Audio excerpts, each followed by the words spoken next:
center of the world is the Institute for Energy and the Environment at the Law School, right there in the middle. So if you look out from that in any of many directions, you can see other things. You'll see, for example, a piece on Beyond Expressing Scientific Uncertainty, which I discussed a year ago at this platform, but which I'm not going to discuss in any detail today. You'll see a piece about our clinic where our law students actually do representation of communities down to 4,000 or 5,000 miles out that are dealing with installation of solar in community neighboring. You'll see a reference in transmission governance, which is something that I wrote about, but not today. Instead, what I want to talk about today is how thinking about concepts of justice can help us deal with one of the world's seriously pressing issues, not pressing decades from now, but pressing this week, which is the question of refugees who are being driven by climate change to step into the world in ways that they might not choose to have to make. In that context, I want to begin with mentioned about why I'm starting for a few minutes on the concept of energy justice before I turn to what's considered about climate refugees. So they will recognize a little bit of this, which is kind of up there right now in North Carolina and talking about it too. But it expands and goes beyond that. If you want to dive into some detail, there's a book called Global Energy Justice, Defense of Immediate. If you take it in substance, if you look on your placemats and desks around you, you'll see a handout that shows a grid pattern of the that they can recommend. But we'll take that later at the moment. What I do want to do is to talk about the concepts of energy justice. Within that context, I'm going to start with something that we do all the time, which is benefit cost analysis. This is really the current paradigm for almost every policy decision. We talk about what it would cost, we talk about what it would harm, we balance them, we try to pick the one which has the greatest net benefit. And we assume, usually without even examining the assumption that that's value neutral. As to whether it's value neutral, all I can say is that benefit cost analysis is a structural way of looking at things that emerges from the work of Jeremy Bentham, modified by John Stuart Mill, is that something that many of the people in this room have devoted hours, months, years to make better and better. But it's only one of the ways of looking at things. There's more beyond it by a long shot. And in getting there, you got to move with your eyes open and recognize something that's been well known for more than 200 years, which is a comment here from Thomas Malthus, which says, the science of political economy and the distribution of resources, these are matters of morals and politics as much as they are mathematics. And although I don't want to set aside mathematics as a tool that I've relied on, as a tool we need, it is not everything. It's really important that you can be aware of this. It is not everything. You will be confronted with choices. These are some of the ones that I've been on the fringe of in many cases. Should you disconnect some people in Ohio in order to avoid a blackout throughout the Northeast? Would that have been fair to the people in Cincinnati or Cleveland?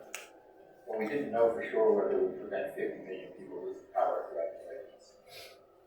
What do we do when customers don't pay their bills? Do we cut them off? Of course we do. But do we cut them off when a blizzard is coming? Do we cut them off if they're sick or elderly? Different states, different nations have different ways of dealing with this. It's not a fixed given answer to the right way to do it. Should we dislocate people? 100,000 people will build a dam. It'll serve millions for decades, but the harm is real.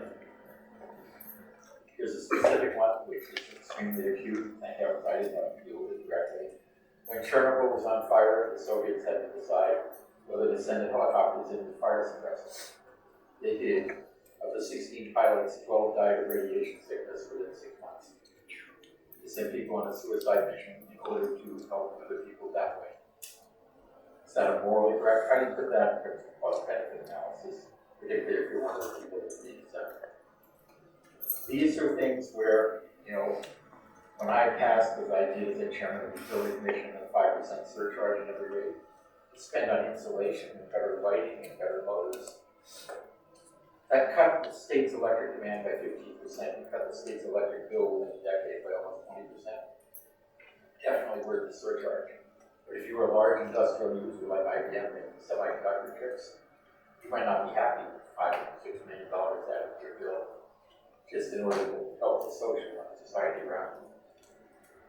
My message, really pretty straightforward, if you don't go deep. This is somebody like Jeremy Bentham, whose greatest good, his greatest number is not our only guy. But if you look at people like Immanuel Kant writing about personal autonomy, you can see useful things. If you ask yourself what Aristotle and Plato would have said about virtue and goals and things that are of value that go beyond quantitative financial analysis, you'll find some useful things. And we have done fairly careful looks at half a dozen other folks in order to say, what do they say about justice? We've clustered the philosophers with whom we look into 8 categories. The handouts that you have show you further detail about each of them. Some of you can talk about some detail beyond that. But what I want to emphasize is, think of these as tools. Think of these as steps, handles, ways of organizing thought, ways of bringing into your decision-making things that go beyond your usual. And recognize that when you're facing a problem, which quite literally is moral as well as economic, there may be something helpful to have you. In which case, I'd like you to think about climate refugees. I use the phrase refugees, and it's an opening to the fact that not all words mean the same things to everybody. What's the difference between a migrant and a refugee? Well, to you, they may be the same. To a lexicographer, it may be that migrants are voluntary, refugees are forced.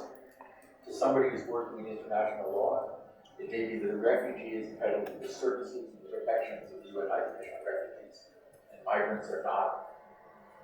What's a displaced person?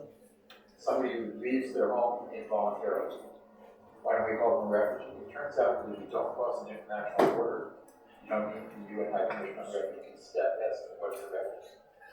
So as far as there's a definitional issue, refugees under the UNHCR rules right now are only those who cross the international border. Second, when we look at causes, it turns out that the definition of refugees is somebody who has a well-founded belief that they may be harmed by persecution or belief. Not that they might be harmed by flooding, not that they might be harmed by tidal rise, not that they might be harmed by bad weather, not that they might be harmed by storms. You're not a refugee if you leave home because the weather is new. You're not a refugee if you leave home because the climate is bad. You're a refugee if you leave because of political persecution. That definition leaves an awful lot of people out. 2 other terms that are probably worth getting a strong handle on if you try to think about justice theory being applied to kind of refugees. One is procedural justice, and one is distributed justice. And you can think of it this way. What is process? You get to be heard, you get a neutral judge, you get to make your argument, you get the resources to make it. And after you've made your case, say that you have the need to take some land to live on. Lots of process, you're heard. If you get denied, that's not a problem with procedural justice. That's a problem with the distribution of goods in society. So you can have a lot of process and still lose. Somewhat the same, if you have something where you go directly to distributional justice, you divide everything up equally, is that justice? For one thing, it certainly doesn't give a procedural version of who might lose and who might gain. These are terms that are helpful to try to think about when you think about how do you handle the steps to move on a process. After thinking about terms, I'd like to just give you a sense of scale. Everybody in this room has had some training and understanding that no number is an absolute. Everything is a range that you've got some sense of confidence in. In this case, we've got big usage of numbers. 20 million climate refugees. See, I call them climate refugees. You and I are Commission on Refugees, we're not expecting it to double. Tens of millions. But that's one of the low estimates. The Organization for Migration thinks it could be 50 to 350 million by this century. Big numbers. The Stern Review, if you remember what the numbers were in, up to 200 million by this century. And people here spend a lot of time thinking about things like discount rates for how to value this location. But just think for a minute, without getting into the finances, about the human element. Hundreds of millions of people need food that way. Norman Myers numbers are similar or rising right across the top. Yes. 1 billion people in new homes, searching for homes. And then here's a thing which is something at the moment it's important to know and yet it obscures the deeper reality. Approximately half of the people that are labeled as refugees worldwide right now come from 3 countries. Anybody want to guess what they are? Syria, Iraq, Afghanistan. Syria, Afghanistan, and Somalia. But that is not where refugees are going to be coming from in the future. It's going to be much more widespread, much more multicultural, much more multi-geographic. You won't be able to say this is a simple little problem that gets solved in a war or in Iraq. It's a simple little problem.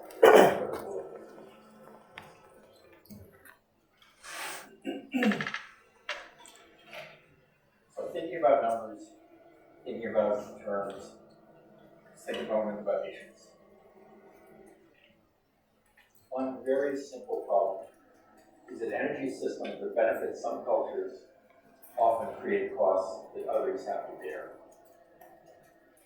We have not come up with a world where whoever imposes the cost bears that cost. We have a vocabulary about externalities, but we don't have a mechanism for it in many cases. Next is intergenerational. Very simple problem. Energy systems that benefit millions of people now can hurt billions of people a century from now. Granger talked at some length about the persistence of carbon pollution. I have an experience in my background working with persistence of heavy metal poisoning. Heavy metals don't go away, they aren't. There's no half-life on mercury. So what we do now is now. There's a real issue with this legal gap that I touched on about terminology. There's no international recognized vocabulary that tells the status or the rights of people that have been moved in this place. There's another reason. Climate refugees are likely to be permanent. I'll talk to you in a minute as I pose about how important this is. But one thing you know is that the current perception ever since the end of World War I of refugees has been you give them a home for 3 or 4 years, and then they would go back. Nobody's going to go back to a small island nation that's underwater. Next one is it's very difficult to isolate and find a single source. Climate change is so much a contributor. It blends with other elements. You can't simply say, do this and things are solved. Here I want to give an example. Just a limited one, but worth it. There are millions of people in refugee camps around the world right now. Most of those camps were built under the assumption they would last 3 years and have 10,000 to 20,000 people in them. They've got 5 times as many people. The average duration of stay is 17 years. They were built without insulation. They were built without plumbing. They were built without infrastructure. They were built without pipelines. Most of them were built without sewage pipes. This is the kind of thing where the assumption that it's temporary is an example of destroying the reality of what's needed for long term. First, creating a structure that has procedures in place for getting people to be heard from as they're designing locations. I spent a lot of time in the Philippine Refugee Processing Center in Morong outside of Bataan on that. No fine process for people who were 35,000 to speak with the Philippine government. Procedures in place that let people be heard don't solve the problem, but they're generally a necessary prerequisite. Here's some examples of writing a definition of climate refugees that would create a status with a legal right to be heard. UN Commission needs to amend the Convention on Refugees to address the problem of climate refugees. There needs to be an input level for local. Having millions of people in gathered prepared camps isn't just an international problem, it's a local problem that needs to be addressed really well. And part of it is that there's a fair amount of intellectual brain power in the refugee camps that ought to be used and utilized to take advantage of moving through a process so that we think of this as a resource, not just as a brain. In distributive justice, in a sense, this is even harder. Because to be blunt, it means that some people will do without what they might have otherwise seized. in order to make it available to other people who might not otherwise have it. It is very difficult to know the pure answer to this, but the concepts where people talk about what is just, what is right, what is morally correct, are people who've begun to grapple with the hard issues. Should it come to everybody according to how hard they work? Should it come to everybody according to where they were born? Should it come to everybody according to what they need? There's a well-developed literature of people who talk about the pros and cons of that kind of thing. It expands significantly on where we go with traditional cost-benefit analysis. Partly in terms of what the available resources are, partly in terms of being prudent about how they're used, partly in terms of being affordable so that they don't just go to the highest bidder, and partly in generational equity, which is something that we've barely begun to get in. Examples of it, there are international funds for the future. Norway has one, South Korea has one, Switzerland has one. PC had a contribution that may or may not be sustained on that. The UN has a place and a role that at times it's actually carried out pretty well in other functions that might be useful. When we're looking at where we go in the future on this, a first definitional issue is very clear. We need to make clear that the rights and privileges of people refugee extend not just to people that are suffering from human comfort, but also to those who are being driven by climate change, indirectly. We need to rebuild the system at the same time we process it. We don't have the option of saying, let's take 10 years to study this and meanwhile we'll more the process. Rebuilding a wall that's in flight is indefinite. And that's going to be hard because this is just a quote of 100 you could have that are similar. It's going to be messy, it's going to be incomplete, there'll be times when you need a solution on partial information. You're going to have periods where you're implementing something and you're not sure whether it's a success or not. At the same time, we need to decide whether to expand it. It's not going to be as simple as saying we decide what's right, we do it, and we congratulate ourselves on making the right choice. And one particular element of it, I think, deserves a moment's attention. As I said, refugee law, refugee practice has been built for years around the assumption that it would take only a few years, then the war would be over and people would go home. The reality, very special reality, of climate change is there's no going home. There's no return. People will be moved permanently. And this is something that has real emotional impact. I picked something which is out of the Judeo-Christian Bible, but you can find passages in lots of other cultures. But this was when what's called the Second Babylonian captivity. Jews from Israel were taken to the waters of Babylon. And they wrote some of the world's great poetry about how they missed their home and how they wanted to return. Lots of cultures, lots of conditions have people yearning for return and sustaining themselves out of the belief that they will return. We need to develop a more judicial justice ethic which deals with the fact that there is no return for many of the people in this situation. It's a challenge that we have not yet met, and that we have. That part is there, except for one, which is something which underlies all the technical detail about different justice theories, which is do we accept responsibility for others beyond ourselves?